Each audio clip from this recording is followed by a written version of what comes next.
Maithili express की शानदार प्रस्तुति। देवर आओ ना 30 टके किलो,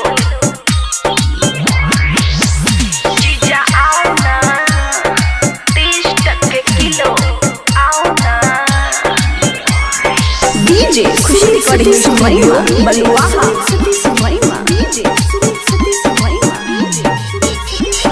ताजा ताजा फल रसदार छैयो, चीज के चर्चा बाजार छैयो, बाजार छैयो, बाजार छैयो। हे यो ताजा ताजा फल रसदार छैयो, चीज के चर्चा बाजार छैयो।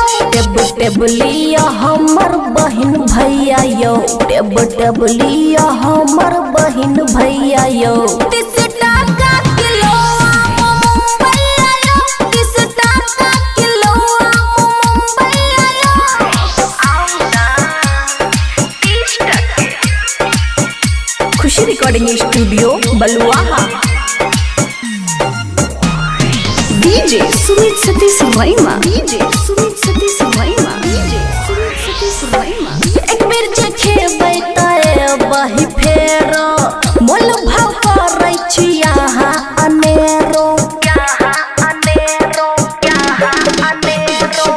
एक बेर जे खेबै तए बही फेरो, मोल भाव करै छी यहाँ अनेरो। जल्दी जल्दी निकालो रुपैया यो, जल्दी जल्दी निकालो रुपैया यो। 30 टका किलो आम मुंबई आयो, 30 टका किलो आम मुंबई आयो। आओ ना 30 टके।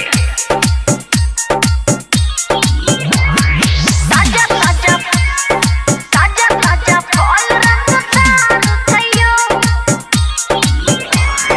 DJ Sumit Satish Verma, DJ Sumit Satish Verma, DJ Sumit Satish. Khushi recording studio Baluaha. दोसर के जेना नै सरल छैयो, टाइम से खाद पानि पड़ल छैयो, पड़ल छैयो, पड़ल छैयो। हे यो दोसर के जेना नै सरल छैयो, टाइम से खाद पानि पड़ल छैयो।